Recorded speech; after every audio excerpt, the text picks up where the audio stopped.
So hello everyone. This is a real pleasure to chair this session along with Dr. Melissa Henry.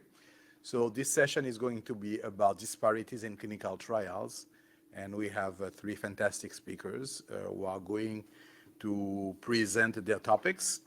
We first have Dr. Gina Ogilvie, who will be followed by Dr. Bishal Gyawali and Dr. Melissa Henry herself. Dr. Henry, do you want to introduce Dr. Ogilvie? Yes. Thank you. All right, so I will introduce the first speaker, and my colleague will introduce the two next ones. Gina Ogilvie is a senior scientist at BCCDC. She's also a senior advisor at BC Women's Hospital Health Centre, the assistant director of the Women's Health Research Institute, and a professor in the UBC School of Population and Public Health. Dr. Ogilvie's clinical and research work focuses on the public health and clinical aspects of reproductive health, human papillomavirus infection and vaccines, HIV in women, and care for marginalized people, and other sexually transmitted infections. She has received several recognitions and awards, including the American Sexually Transmitted Diseases Association Achievement Award, the UBC Killam Faculty Research Prize, the Michael O'Malley Alumni Award for Publication Excellence, the YWCA Women of Distinction, the President's Award from the Children's and Women's Health Centre of BC, the Options for Sexual Health Champions of the Year, the Provincial Health Officers Award for Excellence in Public Health, Researcher of the Year from the College of Family Physicians of Canada, the WCA Women's of Distinction nominee, and Distinguished Achievement in Research Faculty of Medicine, UBC. So as you can see, she is quite proficient in her field. She's also a Tier 1 Canada Research Chair at Global Control of HPV-related disease and cancer. She's principal investigator on over $100 million in research grants, has received funding from PHAC, CIHR, Michael Smith Foundation for Health Research, the Canadian Foundation for Innovation, and private foundations.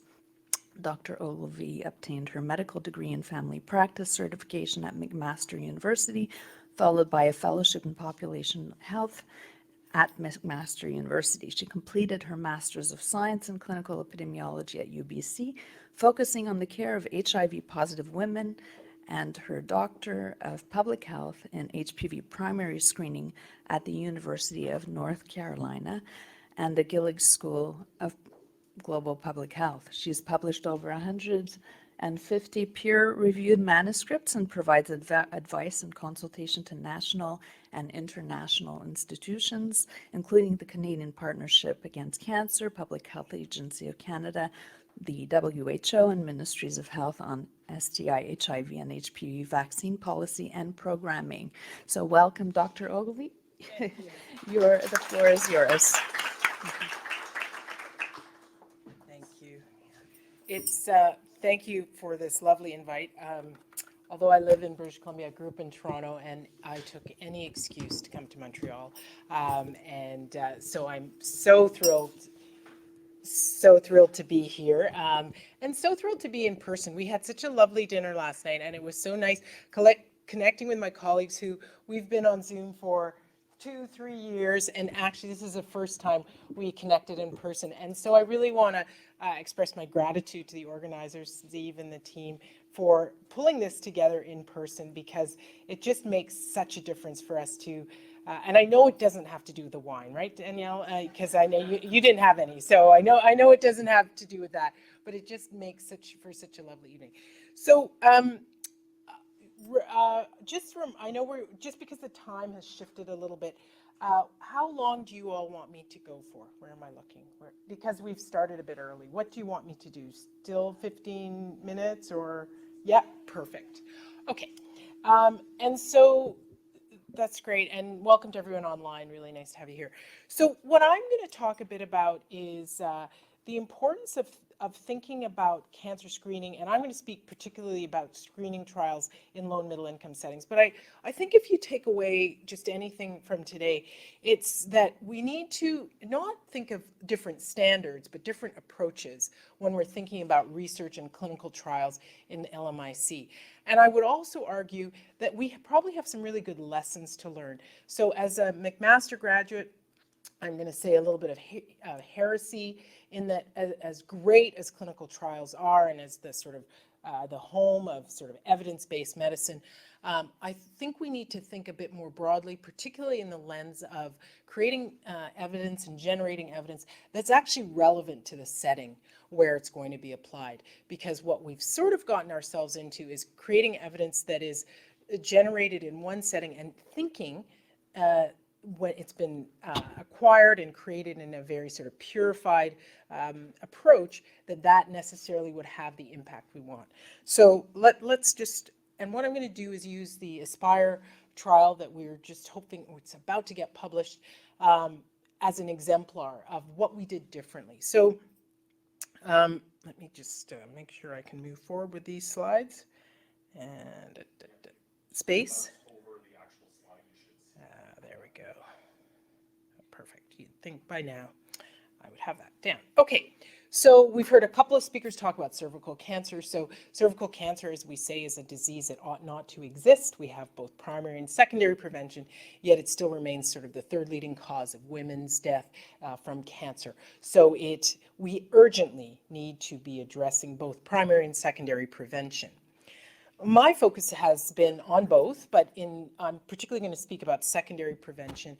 And, I'm going to have two slides that I want you to remember. And the first slide is this, is when you're designing a research program, you need to have an implementation focus. That's regardless of where you are.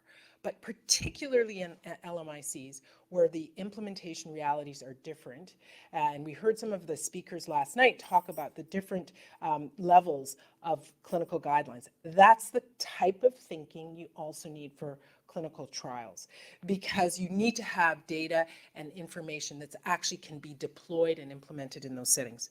So you're always starting with the end in mind. What is the goal of scale up? What could be scaled up in this setting? Secondly, authentic, established partnerships are critical. Partnerships don't happen in 2 months. They don't happen in a week visit to a setting. They happen over years. I've been working with the team that I work with in Uganda since 2006. It's the authentic, committed, dedicated relationship that we all have in our teams that you need to also establish. Consider novel, and I'm going to use the word novel, not substandard, not less than, but novel, appropriate trial design, which may be beyond the traditional clinical trial. There was some conversation last night about partnership, et cetera, and I really wanted to just underscore that our trials start and our partnerships start with the setting where we're working.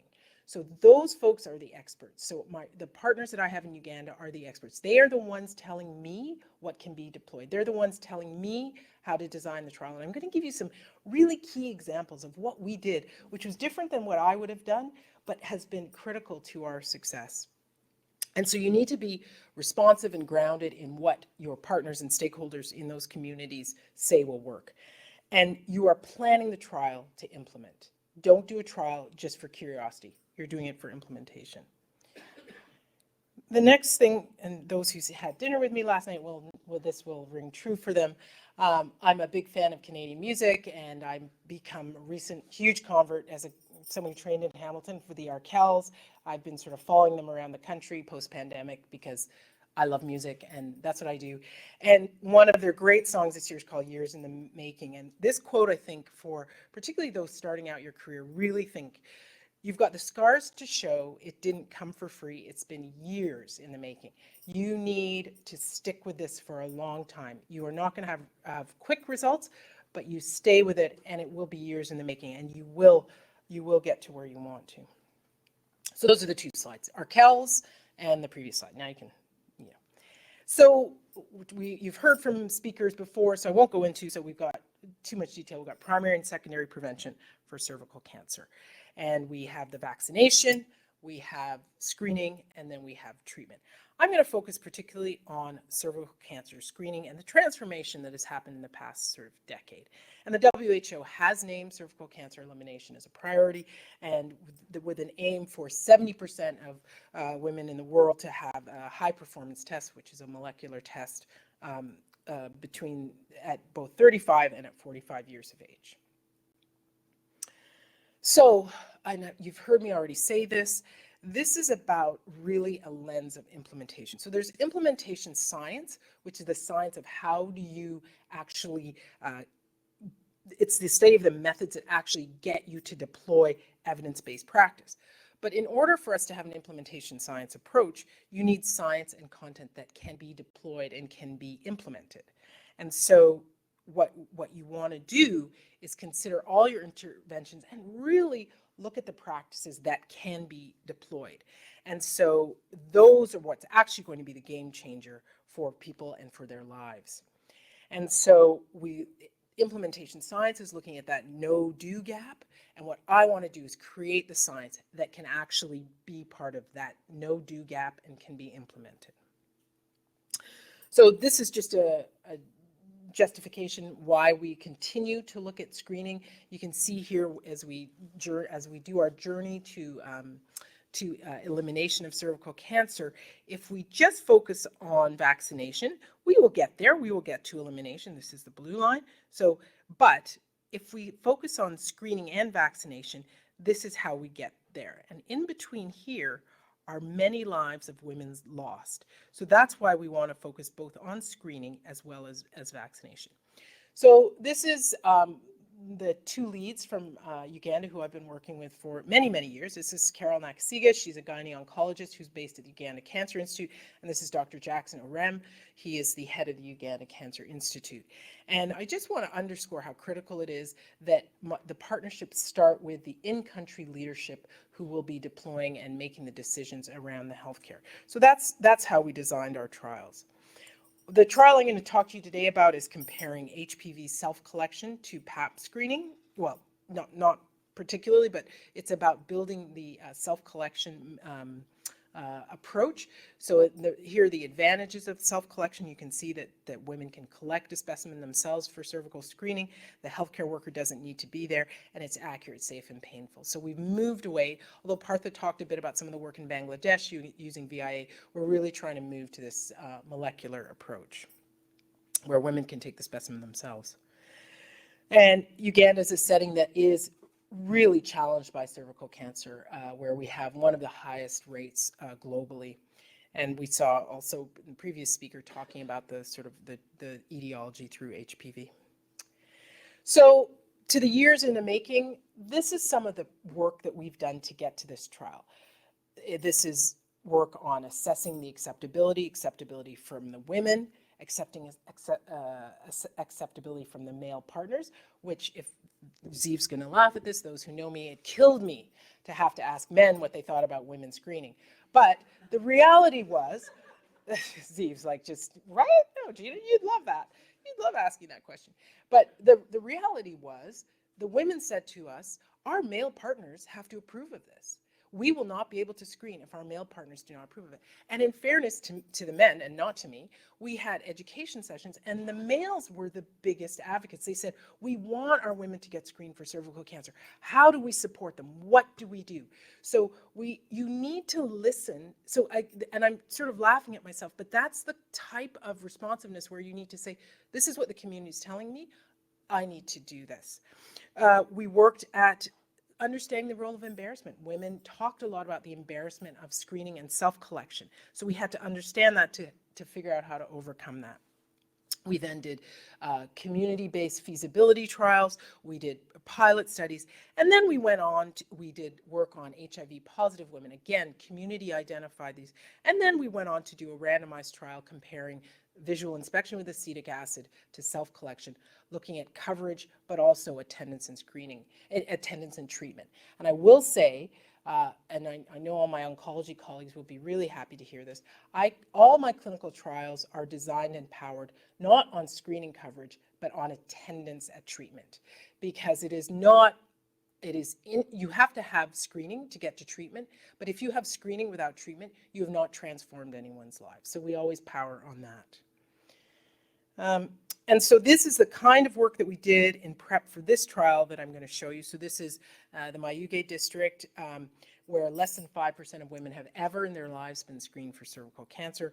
It's about 150 kilometers east of Kampala, but a good 3 to 4 hour drive, just due to, as the Ugandans call it, the jam. There's a lot of traffic. So we did first, what did we do? We did some basic qualitative assessments.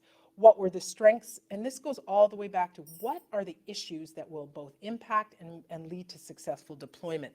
And so you can see here, rural women identified and healthcare providers identified what could be deployed, what were the issues they saw, but also what were the strengths. Really important to jump in on the strengths, because that's how you catapult these transformative interventions.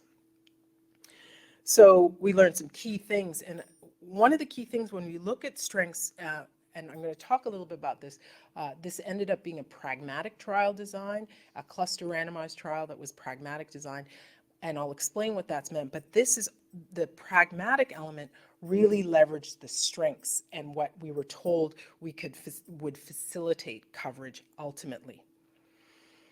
So the Aspire Mayuge trial is a sequential pragmatic 2-arm cluster randomized trial. We randomized 31 villages in the Mayuge district of eastern Uganda, and the aim was to determine the most effective community-based screening program for women in rural Uganda.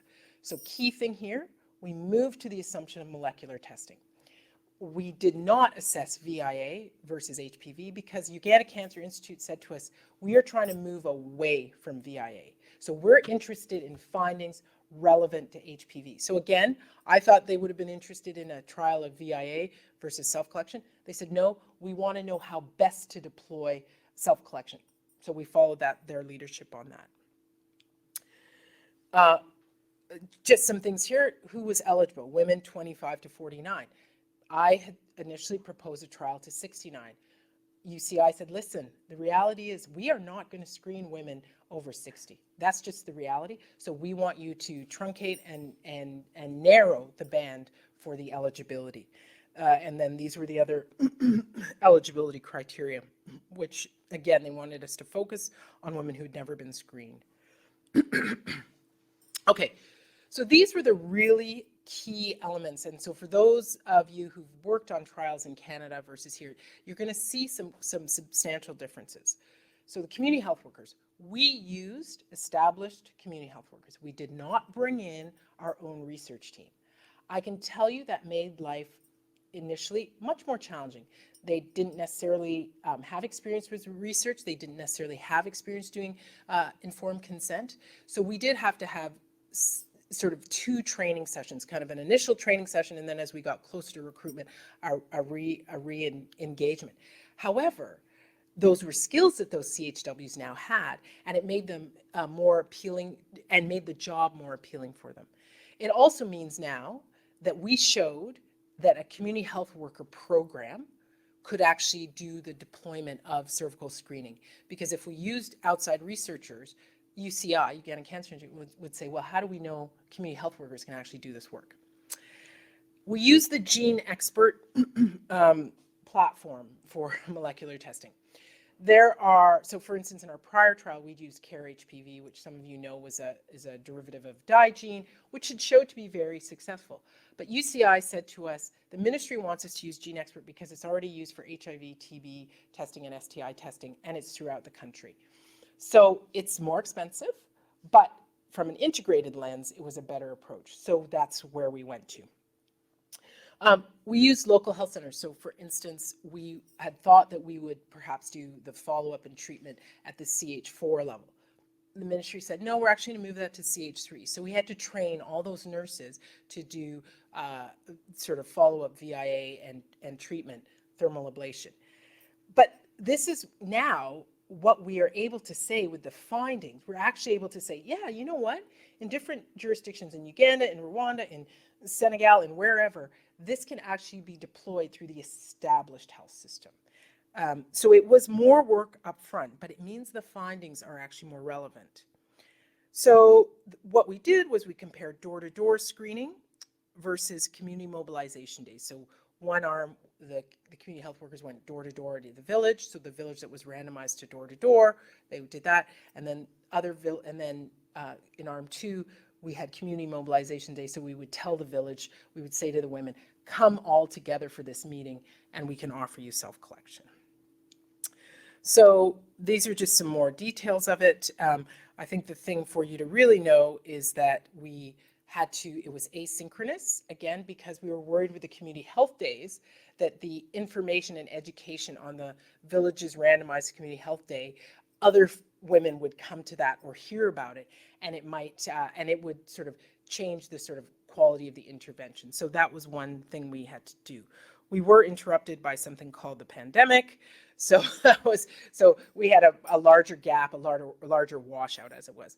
So as we mentioned, the outcome, the primary outcome, again, is related to a health outcome that is of value, which in this case was the number of women who attended for follow-up VIA screening and treatment at the designated health center.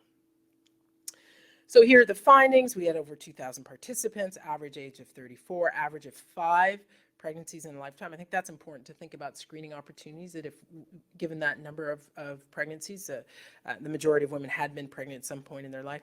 10% HIV positivity, majority were married, and majority had primary education. And this, again, because of COVID, we had to change some of the community health day work. Instead of having just a large open community health day, we had to do groups of 10, but it still got the concept of sort of groups of people coming together. And what did we find? We found that 100% acceptance of self-collection. So women were all very happy to screen. We had about 28% HPV positivity in the door-to-door arm and 25% in the community health day arm. So again, that shows that is a problem with cluster randomized trials, that you don't necessarily have confounders equally distributed. So that's why you have to do your careful adjustments. And then this is, I guess, the key our key outcome. So follow-up was significantly higher in those who were recruited through door-to-door compared to those who were recruited through community health days. So the door-to-door had a 75% attendance at treatment compared to 67%. We did adjust for both a priori variables, so both age and education, and then based on our examination of the different clusters, we also looked at health visit in the last year and marital status. But even as we adjusted, those who were recruited through door-to-door were more likely to attend that treatment. But for those of you who work in gyne-onc and who work, close to 70% follow-up rate is not terrible. So what we now have to do is work with our partners, and we've done a bunch of time motion studies and costing, because what our partners in Uganda say is, okay, so 70% coverage, but it costs way less, right? So maybe we want to go that direction versus door-to-door. So those are now the kind of questions we're answering. Again, looking at some of my oncology colleagues, there's been a transformation from liquid nitrogen to thermal ablation, and there's lots of sort of concern whether thermal ablation is acceptable. And we actually had reasonable acceptability. The women, it was a little bit more uncomfortable, but it wasn't something they were sort of concerned about. So I'm going to end there.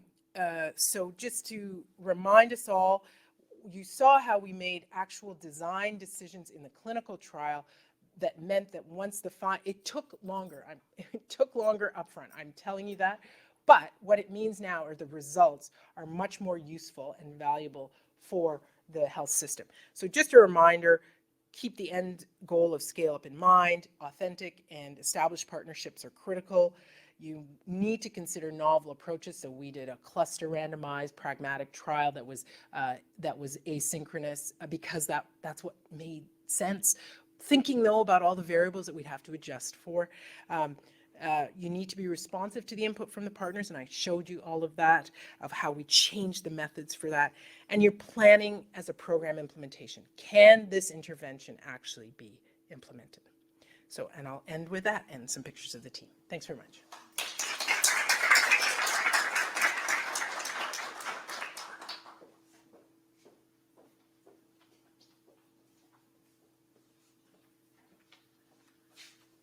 So do we have questions from the audience? Yeah.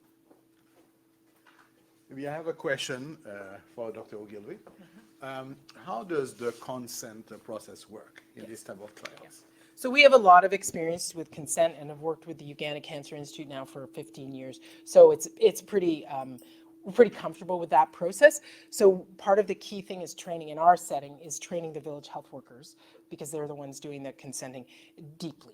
And the Uganda Cancer Institute does have support and sees our slides for our training and goes through that. But it is the village health workers who do the consent, and our sort of argument or discussion with UCI is that's what's going to happen in the real world. The village health workers are going to be going door to door and inviting women to participate in screening, probably not just for cervical cancer, but for other reproductive tract infections, potentially also talking to them about things like contraception. So that's been the conversation. We've done that for years. But again, initially we had conversations about incentives and whether we should pay women. And our conversation with the ethics board was we can pay them, but then it doesn't reflect the true uptake because they are participating potentially for the incentive. So again, that's about that relationship and that give and take. So what we ended up doing was saying we made available to the community soap so that the whole community would have access to soap as an incentive for participating. But the consenting is done by the community health workers. Thank you. Just one quick question, Gina. From the time the women are doing the self-sampling in their community at home, is that correct? So half were, yeah. Half were.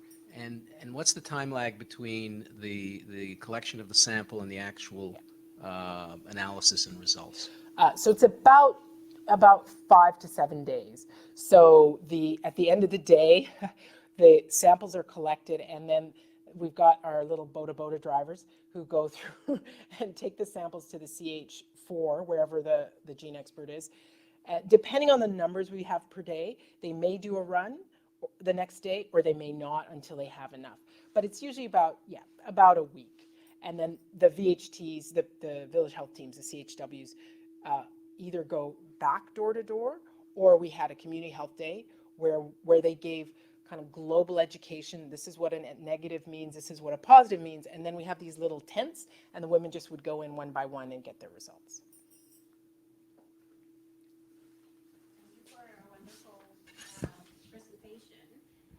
So you clearly have built like an engine of, helping building a system in the community to screen. And I wonder if you have any plans, or you with the Uganda team, to use this engine to screen for other different cancers, or even to treat in the community.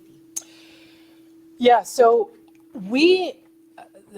you're not supposed to use double negatives, but we never don't screen for reproductive tract infections. So I don't think it's ethical for us to be doing cervical cancer because women don't know the difference between HPV, chlamydia, gonorrhea, etc. So we always do chlamydia, gonorrhea screening as well. We always recommend HIV testing. The PEPFAR programs are still very prominent, so we refer women always for HIV testing. And then we also, the VHTs also can do contraceptive counseling. So we have more of not a cancer bundle, as it were, but a reproductive health bundle.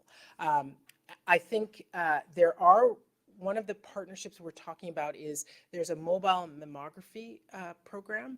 So one of the things we're trying to do is the day that the mammography comes into the community, can we screen 2 weeks before for cervical cancer, have a colposcopy in that unit as well, and then the women who need colposcopy and treatment, you have mammography going on, and then we can also, so that's one of the ways we've talked about integrating with, for instance, breast screening. But I think integration is key. I was just at a PAHO meeting where we were talking about disease elimination, and 100% you need to be thinking about integration. I think there's many ways you can integrate, and for us right now it's really about the reproductive health, but yeah, for sure there's ways with cancer as well. Okay, thank you very much again for a very exciting talk. The next speaker is Dr. Bishal Gyawali. Dr. Gyawali is an associate professor in the Department of Oncology at Queen's University.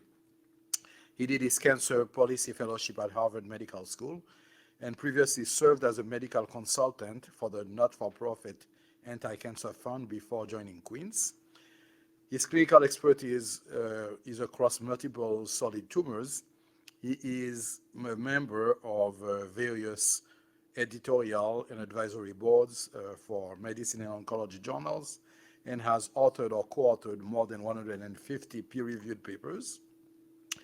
And his interests include cancer policy, evidence-based oncology, financial toxicity of cancer treatment, clinical trial methods, and global oncology. He introduced the term cancer ground shot and chaired a session at ASCO on that topic. He is currently an expert on the WHO Drug Advisory Panel and belongs to several committees of WHO, ESMO, ASCO, among others. His clinical trial is Cancer Treatments Should Benefit Patients, a Common Sense Revolution in Oncology. Looking forward to hearing that talk.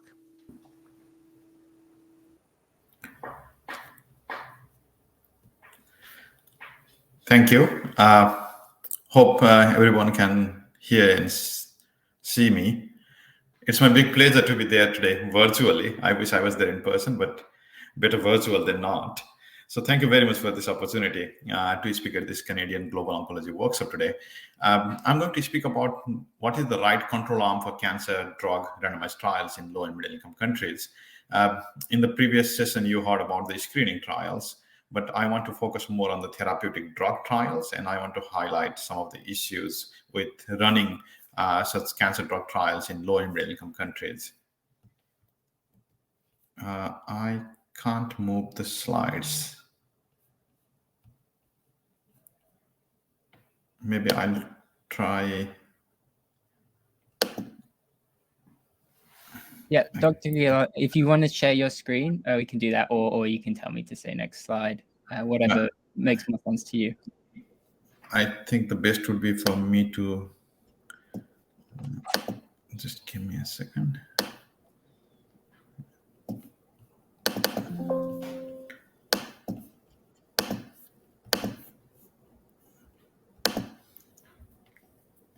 Am I sharing my slides now?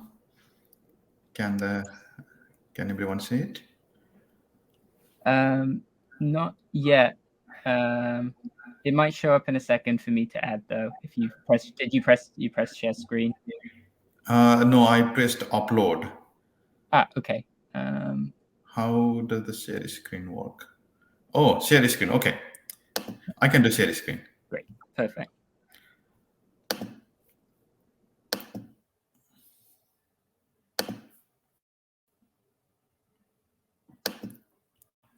Can you see my screen? Not yet. Yeah. So are my slides visible? Yeah, and can you click through them? Yeah. Yeah, great, perfect. Okay, so thank you. So I have no conflicts of interest relevant to this talk. You have seen several versions of this map showing how the cancer burden is throughout the world and how low and middle income countries are not spared from this burden. You have also seen several versions of this map, which also shows that the cancer trials and cancer research are not proportionate to the disease burden throughout the world. Low and middle income countries, they share significant burden of the disease, but the number of clinical trials going on in low and middle income countries is quite disproportionately low compared to the burden they have. So there is no question that low and middle income countries should participate in more and more cancer clinical trials. There are several reasons for that. The first argument is for the equity in access to cancer clinical trials. Why should participants from low and middle income countries be disadvantaged because they don't have clinical trials? But there are also arguments to be made for capacity building, training opportunity, access to drugs, and several niche populations that occur in low and middle income countries, which are not represented in clinical trials done elsewhere, and so on. But what I'm going to talk today about is not about whether or not we should be doing clinical trials in LMICs. Of course, we should be. We should be doing more and more clinical trials. But I'll be talking about what type of clinical trials we should be doing. because not all clinical trials are created equal. So the concept of choosing wisely should extend to clinical trials as well. How should we choose wisely the clinical trials that are appropriate for LMICs? So what do I mean by appropriate clinical trial? The issue that I'm going to highlight today is that of the control arm. In several randomized trials, we have seen that the control arm is not appropriate. And what do I mean by that? There are three ways in which the control arm may not be appropriate in a clinical trial. One, if we are using a control arm that is already proven to be inferior from previous randomized trials. Two, if we are not allowing an effective drug to be used in the control arm, and I'll give an example for this. And third, if we are using placebo or ineffective drug instead of an active comparator. So first, let's see an example of the first one, using a control arm that is already inferior. In non-small cell lung cancer, for patients with a specific biomarker called PD-L1 of at least 50%, pembrolizumab is a new immunotherapy drug that had proven improvement in PFS and OS, overall survival, back in 2016 June and had received approval in 2016 October. But this new trial of a new drug called semiplimab, it ran from 2017 to 2020, and it used the control arm of chemotherapy. So by the time this trial was running, we already knew that chemotherapy was inferior, pembrolizumab should be the standard of care. And patients, if they got routine treatment outside of the trial, and if access was not an issue, they would have received pembrolizumab. But because they were a part of this trial, half of the patients were randomized to get chemotherapy, which we already knew was inferior. But this trial, it led to approval back in US. The FDA approved this trial, approved this drug based on this trial that was conducted entirely outside of North America using an inferior control arm. Second example is when we are not allowing an effective drug. In this example, the trial says that the patient should get either olaparib, this new drug, or a single agent chemotherapy of physician's choice. At first glance, we don't see anything wrong here because the control arm is physician's choice. But then the trial mentions that the physician's choice can be either of capecitabine, eribulin, or vinorelbine. So it's not like any choice. It's a limited choice within the three options. And why this matters is for patients with BRCA-positive breast cancer, there are some data to suggest that platinum is a more effective agent, and there are several physicians who would have preferred to use carboplatin. But because the trial says physician's choice but limits the choices, they are not able to use carboplatin here. One more example of a placebo control when active treatment is the standard of care in metastatic pancreatic cancer with BRCA mutation. After the patients received 4 months of chemotherapy, they responded to the chemo, the patients were randomized to receive this new drug, olaparib, or placebo. In real practice, patients who respond to chemotherapy for 4 months, we don't just stop their treatment. But for these patients, their treatment was stopped and they started to receive just placebo, which is highly unethical in a cancer like pancreatic cancer, where patients have very poor prognosis and we try to keep them on the treatment, especially if it is working. So these are three different examples of three different types in which the control arm, in a sense, can be gamed for the experimental drug to be shown as better. But the reason I'm bringing these examples is these sort of trials, they happen in low and middle income countries. So the question is, who will control the control arm? We have written several papers about it. This is not some cherry-picked examples. This has become a more and more common problem in oncology. In lung cancer, in prostate cancer, we have written about it. But the problem is, some people argue that this sort of trials is justified because these trials are being run in low and middle income countries. Yes, it is unethical because the control arm would not have been used in high income countries, but in low and middle income countries, people don't have access to this drug anyway. So isn't it okay to conduct it in low and middle income countries? That's the question. And I would argue that no, the answer is no, for two reasons. One, the Helsinki Declaration actually says that we should be using the best standard of care instead of the local standard of care. But the bigger problem I want to highlight is there is no guarantee for continued access to the treatment after the trial is complete for the patients living in these low and middle income countries. There was a very fantastic paper published in JAMA Open in 2021 in which they looked at the clinical trials that were run in partly or completely in low and middle income countries that led to the approval of the drug back in US, in high income and other high income countries. And what they found was within 1 year of that drug being approved in the US, 0% of those drugs were available in LMICs that actually participated in these trials.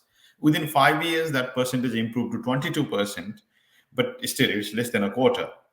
If we look at the same finding graphically and divided by the geography, let's look at Africa.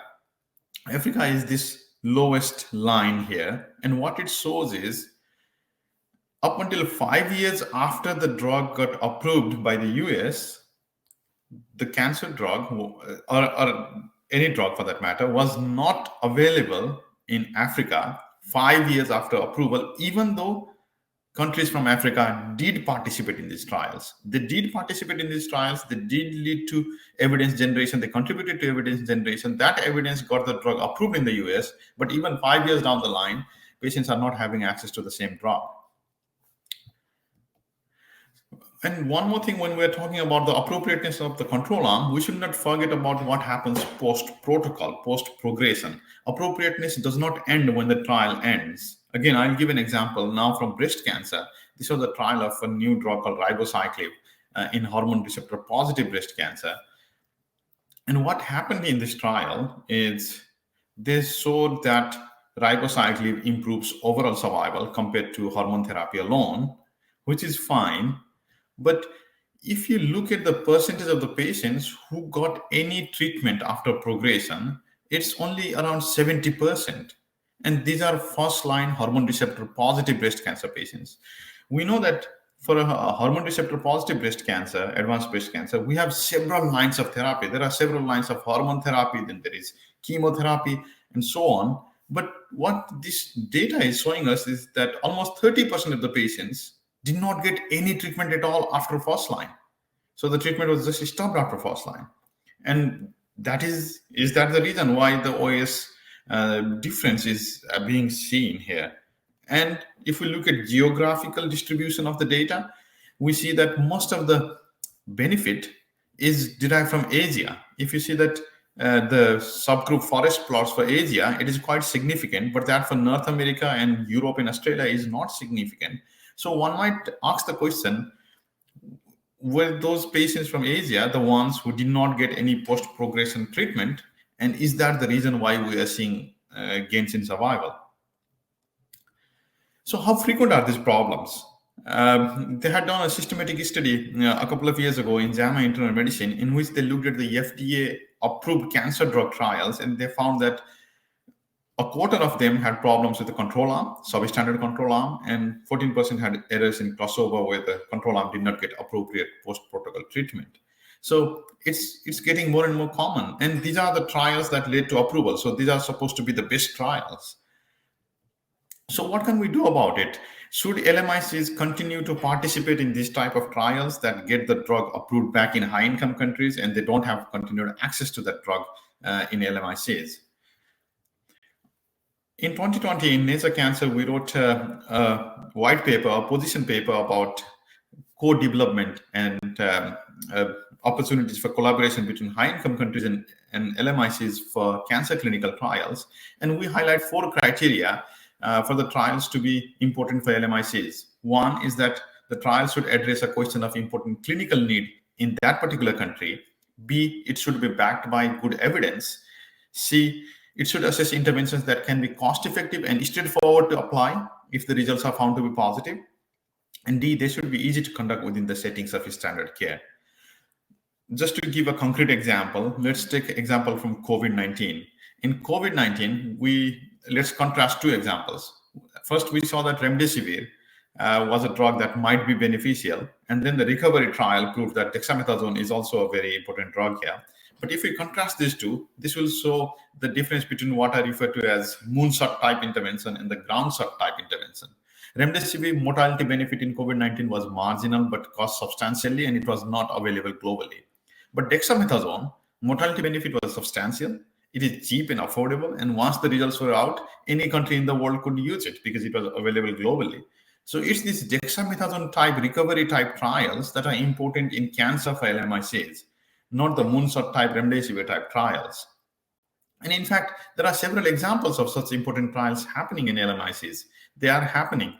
So it's the question of prioritization. Should we prioritize this type of trials, or should we prioritize just participating in these global trials that get the drug approved back in high-income countries without access in LMICs? One recent example I wanted to highlight is this trial of low-dose immunotherapy in head and neck cancer coming from Tata, Mumbai, India, in which they randomized patients to receive triple metronomic chemotherapy or triple metronomic chemotherapy plus an immunotherapy, nivolumab, but at a very low dose of 20 milligrams. This is almost 10% of the usual dose.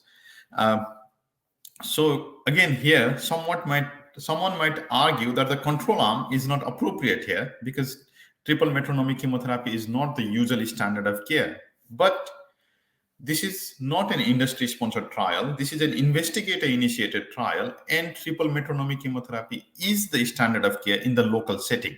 So there is a difference between industry-sponsored trial for getting the drug approved versus investigator-initiated trial based on the local setting to find a new, cheaper regimen. So investigator-initiated trials tailored to the local context are important. And I would like to share a couple of thoughts about Me Too drugs. Me Too are similar drugs working on similar mechanism of action, and they are supposed to have price competition and reduce the price of the cancer drugs. But we have not seen that happen as of now, except in LMICs. Gefitinib and erlotinib are the standard EGFR drugs for lung cancer. In China, they developed a local version of these drugs, a Me Too version called ecotinib. And when that drug was launched, the price of not only ecotinib was cheaper, but because of the competition, the price of the original molecules, erlotinib and gefitinib, also reduced substantially. So there is a role for such Me Too type drugs in reducing the price in LMICs. So this type of trials will be important in the LMIC setting. Having said that, there was a recent news about a new immunotherapy that was developed from China, and the FDA rejected it because the drug was tested only in China. And again, there was one more such EGFR TKI called aumolertinib, which is a Me Too version of osimertinib for lung cancer. And we had written an editorial about it. And this editorial also discusses about the ethics of the trial, because again, in this trial, the control arm treatment was not osimertinib, which is the usual standard of care. But again, in the local setting, for the local purpose, we have to see what the appropriate control arm there is, because this is a locally developed Chinese version of osimertinib, a Me Too product. And when the trial was run in China, osimertinib was not approved there. So using gefitinib was still the standard of care. So when we are thinking about what is the local standard of care, best standard of care, we have to think about what is approved in that local context, what is available in that local context, and whether the trial is being run by a multinational company to get the drug approved back in high-income countries, or whether the trial is run in the local setting by local investigators to fulfill the local need. And a special word about non-inferiority trials, because I think this should be one of the focus for LMICs, to focus on non-inferiority trials, de-escalation trials, because using non-inferiority design, we can test for lower dose of treatment, shorter duration of treatment, lower frequency of treatment, and all these interventions help us to reduce cost and provide effective care at a reasonable cost effectiveness ratio. And we discuss more and more about these issues in this paper that we published in the Lancet Americas. So overall, what I have discussed today is the theme of cancer ground search. Cancer ground search is a philosophy that prioritizes interventions that are easily applicable globally, that are easily applicable in the local setting, rather than trying to be a part of pursuing these lofty newer interventions that people in LMICs may not have access to for decades. So bottom line, It's not about whether or not LMICs should do cancer drug trials. They should do, but how to do right and appropriate grounds or type trials is the question we should be asking. What investment is required? Is it a priority in a local setting? Because I don't see any point in LMICs doing a phase 1 trial of a cancer drug whose phase 3 will be done elsewhere. The drug will be approved elsewhere and will be unaffordable. We should be asking, would the resources be better spent elsewhere? And trials, just for the sake of doing trials and just for the sake of saying, okay, we can do these clinical trials even in this part of the world, such type of trials should be avoided. And the spirit of choosing wisely should extend to trials as well. Thank you.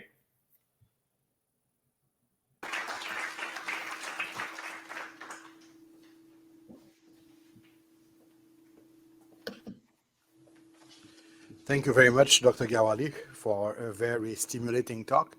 I'd like to ask you a question regarding the lack of impact of Me Too drugs on price control. Are there any accepted hypotheses and solutions? Yeah, so one of the problems is that most of these drug prices are set in the US, and the US prices form as a benchmark for the rest of the world. And in the US, there is no price negotiation by law. So whatever the company comes up with the price, the Medicare is forced to pay for that. And because of that, instead of having a price competition, it's more like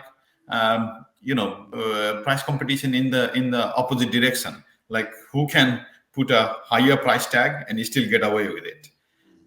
In other fields of economics, we see that if we have more and more products similar, there is competition and there is reduction in prices. But cancer drug defies that economics. Thank you. Questions from the audience?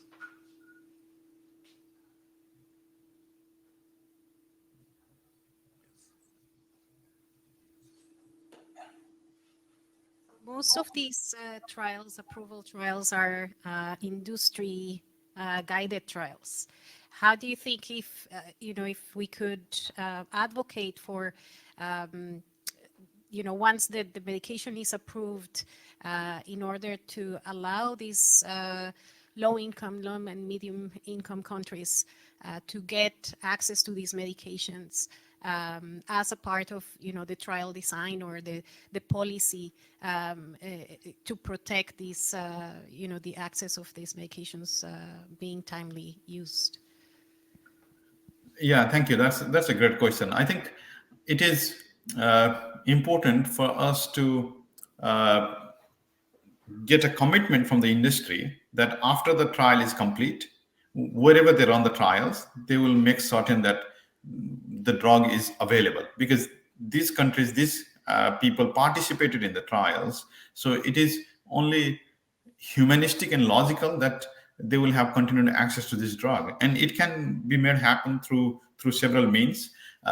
Someone might argue that will create a loss for the company, but we have seen through data that companies usually recoup all of their cost within 5 years of drug development. There was a paper done by WHO in JAMA Open that shows that, and companies usually get $14.5 for every dollar that they invest in R&D. So it's not unreasonable to ask that at least after 5 years of approval, you should make sure that these drugs are available in the countries where the trial was run at least. And there is a good example with imatinib under the ZIPAP model, that imatinib is available in several low and middle income countries in the world,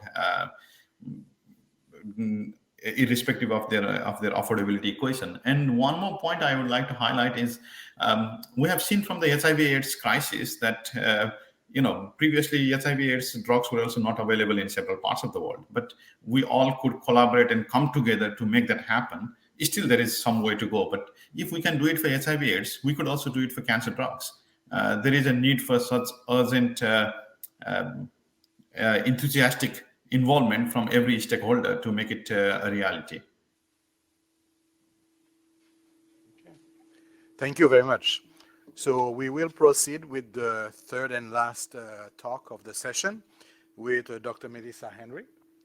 Dr. Melissa Henry is an associate professor at McGill University in the Department of Oncology. She is an FRQS senior clinician scientist and a psychologist at the Jewish General Hospital, CGOW Cancer Center in Montreal. And her research program aims to better conceptualize early determinants of mental health in oncology in order to lead the development and testing of interventions to improve the quality of life of patients with cancer. Her work combines translational research with a major focus on advanced cancer and head and neck oncology. She has developed several scales to measure the impact of those treatments that are in use and have been widely published. She is co-director of Axis One in optimization of quality of life in the FRQS-funded Quebec Research Group in palliative and end-of-life care.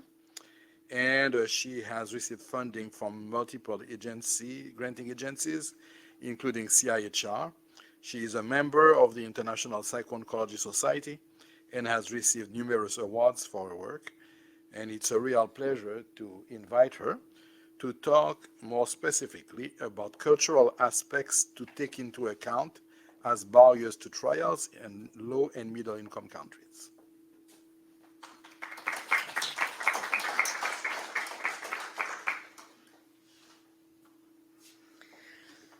Okay, so my talk will be on psychosocial and cultural barriers to cancer control and trials with a special focus on low middle income countries. So social determinants of health are non-medical factors that influence health outcomes. They have an important influence on health inequities, the unfair and avoidable differences in health status seen within and between countries. The enjoyment of the highest attainable standard of health is one of the fundamental rights of every human being without distinction of race, religion, and political belief, economic or social condition. So there's a WHO Commission on Social Determinants of Health that leads a focus on health inequities around the world. And there are different population groups that experience cancer health disparities. For example, those individuals belonging to different ancestry, race, or ethnicity, people with lower socioeconomic status, people that have lack of social insurance or health insurance, people from different geographical location, notably people in rural areas and certain territories, LGBTQ+, certain immigrants, refugees, or asylum seekers, people with disabilities, adolescents and young adults, and the elderly. Those are the major populations that have been identified in the US, for example, and in Canada as being experiencing health inequities. And there are different social and economical, clinical factors, environmental factors, biological factors, and psychosocial factors that are driving health inequities in the world. So I'm going to focus on psychosocial and cultural factors, which are also an important aspect of the WHO conceptual framework for action on the social determinants of health. And why is this important? Because we're talking about treatment delays, access to treatment, access to care, cancer prevention, and delays have an impact, as you've heard earlier today, and as we all know. And delays are particularly important in the context of low middle income countries. For example, access delays between awareness and accessing care in high income countries would be 1.2 months, whereas in low middle income countries, it would be 6.5 months. So there's a huge health disparity there. Cancer research is disproportionately skewed towards high-income countries. Only 8% of all anti-cancer treatment phase 3 trials are conducted in low middle-income countries. So there's clearly an issue of generalizability.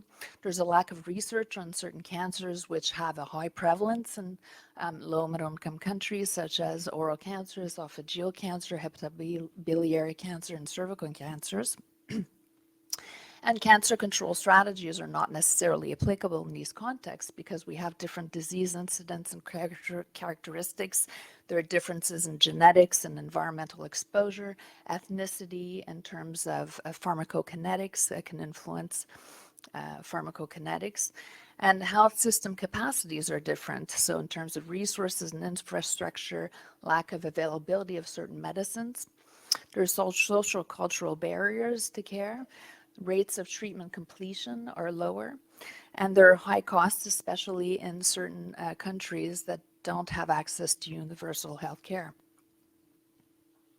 There are barriers for conducting clinical trials in developing countries that have been reviewed, and these include lack of financial and human capacity, ethical and regulatory system obstacles, lack of research environment, operational barriers such as lack of difficult patient recruitment, which I'll be talking about more specifically, and other competing demands.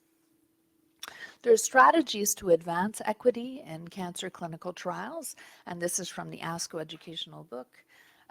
So, of course, access to care is influenced by certain characteristics of the population, and these people are also having inequitable access to clinical trials.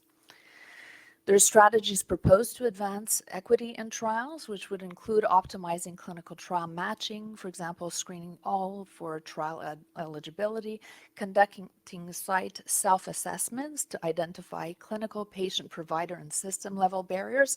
Going way beyond what we usually do is that we focus on system barriers, but we really need to take into account a whole variety of barriers to trials, and creating a quality improvement plan that addresses barriers to enrollment and incorporates certain tools and strategies that have been found to be effective, such as clinical trial checklist, and making sure that people, the workforce in clinical trials have cultural competency, to have guides to promote community education, outreach, and engagement with clinical trials, have accrual logs that really make sure that the population that has access to clinical trials are representative.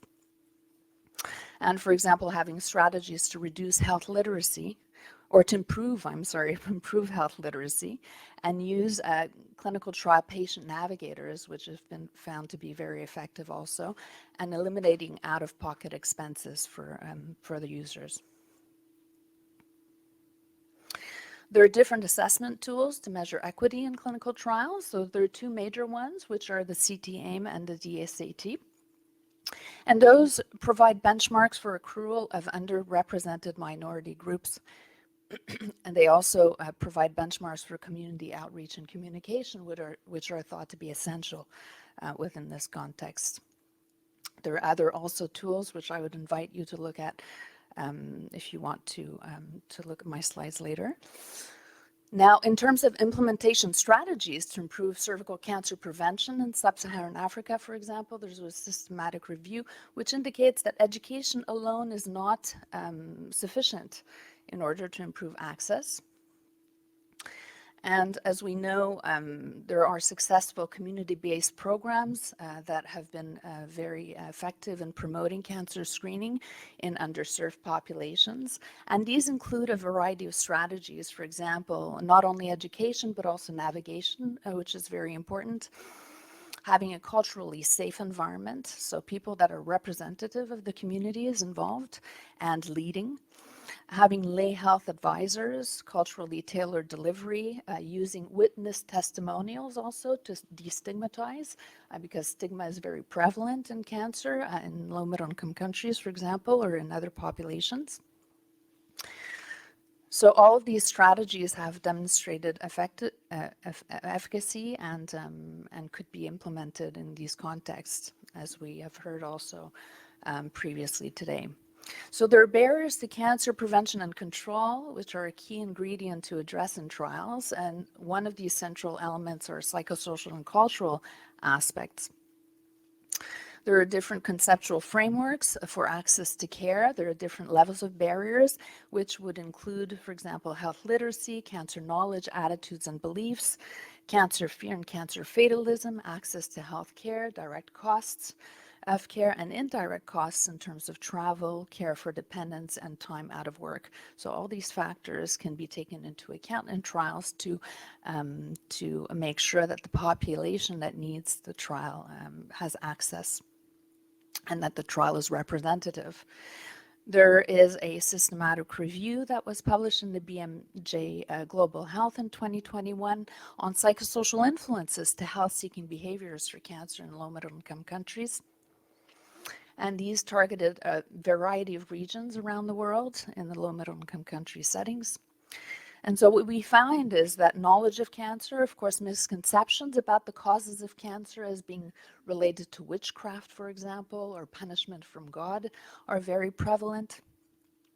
There are social influences in terms of who would require permission to get care. So is the care required, is decision-making based on the husbands or the elders in the communities?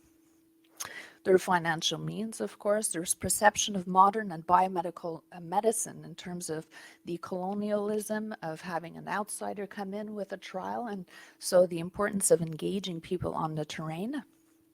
Disfiguring aspects of the surgery. So, for example, when a woman has cancer of her breast and requires surgery, there may be different disfiguring aspects, and the breast can symbolize maternity and fertility, and so there are certain issues to consider there.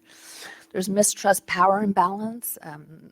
The consideration of the biomedical medicine as being expensive and ineffective. Emotional barriers such as fear of social rejection. So if people are fearing that the cancer is contagious, they can be shunned, they can be stigmatized. If it's a punishment from God, there can be similar things in terms of stigma and shame.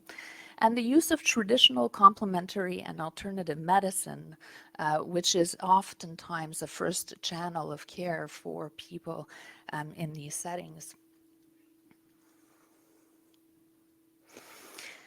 So there are certain barriers that are similar to high-income countries and low-middle-income countries, but there are certain ones that are clearly very different, and that we need to take into account. Another thing also is to consider evidence-based practice. What is evidence-based practice?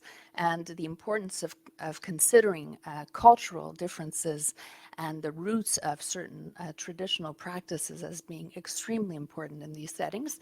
And even if there's a lack of typical or traditional evidence, there's certainly something that's very important to respect.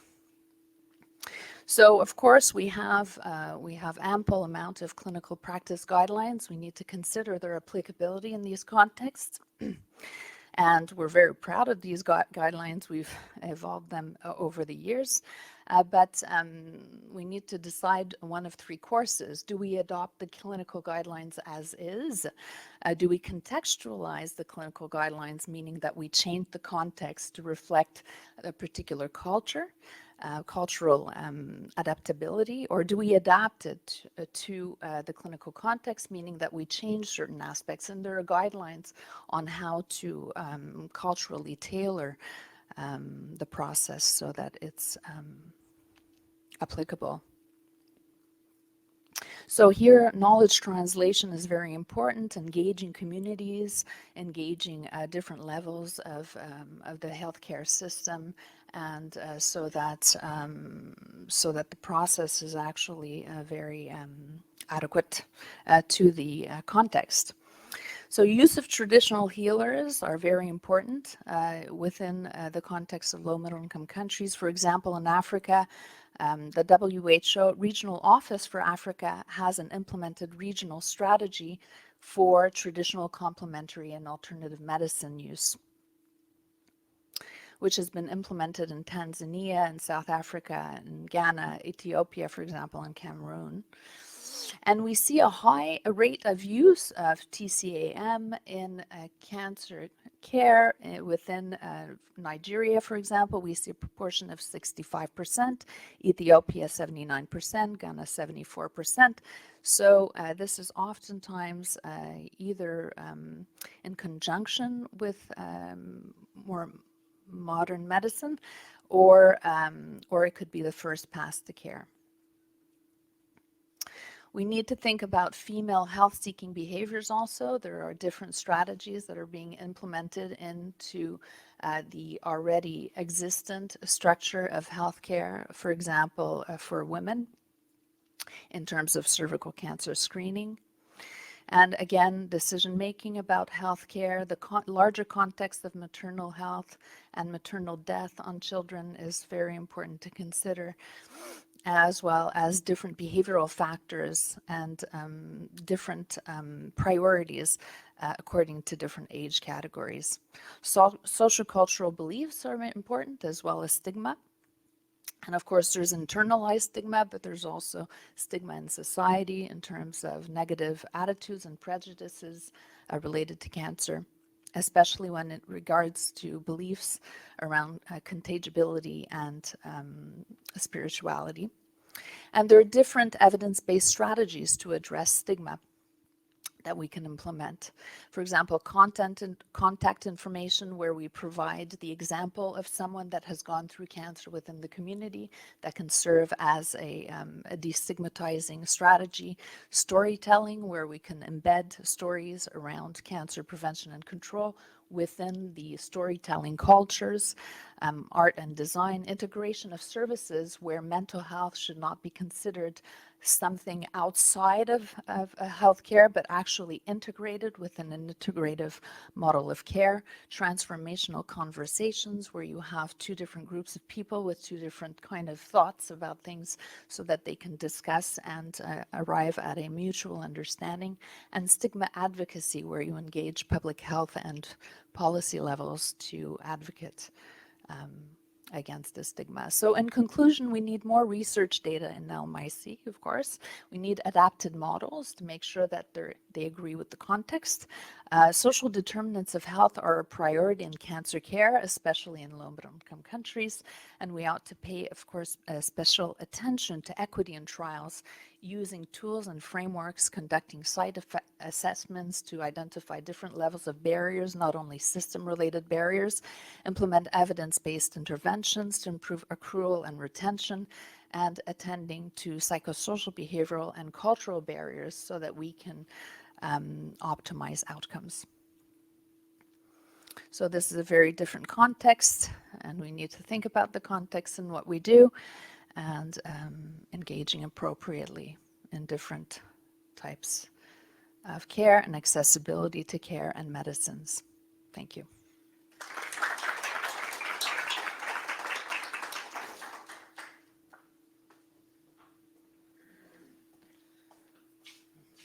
Thank you very much, Melissa. If you allow me, I will abuse again of my status as a co-moderator, so I will ask you the first question. So I was intrigued by what you mentioned about education and its limited efficacy. Does the type of education make a difference, peer-to-peer versus something more, magistral, directive? I'm not familiar with the efficacy of different modes of education, but I would say that having education that's closest to the people is probably the most effective strategy. Yeah. Yeah. Yeah.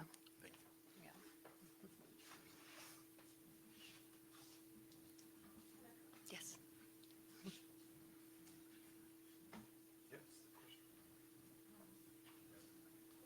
Oh, the mic.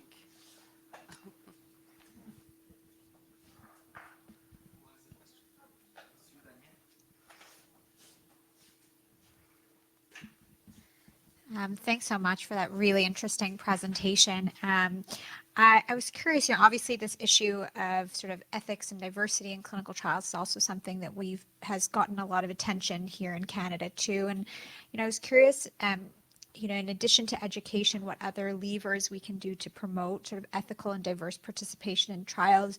Do research ethics boards have a role in enforcing some certain targets or metrics in clinical trial participation? What do you see as other mechanisms beyond sort of education that we can use to sort of enforce some of these practices? Well, so does this work? Yes, okay. Equity has received, of course, much more attention in recent years. And so there are different groups that have been working together to create standards to make sure that there's equity that's embedded within clinical trials. I don't think that we're at the level where ethics board are requiring this as part of trials, but I think that there should probably be a push for that so that our trials are representative of different underserved populations, and there are different tools that now exist to measure equity in trials. So, so those can be used to make sure that that we have a representative sample, and that the trial is applicable to these underserved populations as well. Thank you very much. We'll take one last question before closing the morning session. Hi, thank you for the presentation. I had a question about the 3 different pathways we could use to implement clinical trials in low middle income countries, where it's like adopt, contextualize, and adapt. So I was wondering in what examples we could just adopt what we have as is, and is it more of like 3 options, or is it hierarchical, where it's like it's more effective if we adapt and contextualize than adopt as is? Well, the criteria is really if it's adequate to the context. So it's really important to assess that using a consultative process with people that are in the field, right? Because you know, they're the best to know what they need and what is suitable to their context. So it's not a one step after the other, but it's actually a decision-making process where you need to evaluate if it's something that you adopt as is. So as in a clinical practice guideline, for example, use of antidepressants for depression, or if you contextualize, let's say you have an intervention, you know, it may be provided by a layperson or a volunteer, you know, if it's applicable, or you know, so that would be the context. And if it's adapted, then you would actually change the intervention itself. Yeah. Thank you very much. Thank you, Dr. Henry. Thank you, Dr. Alcindor, for moderating, Dr. Ogilvie and Gyawali for presenting. So now we're going to head to Thompson House. It's a 5-minute walk from here, so dress warmly. We'll have lunch and try to head back here towards 1:15 so we can start on time at 1:30. For those of you online, you can use the networking tab to network with other participants who are there virtually. Thank you.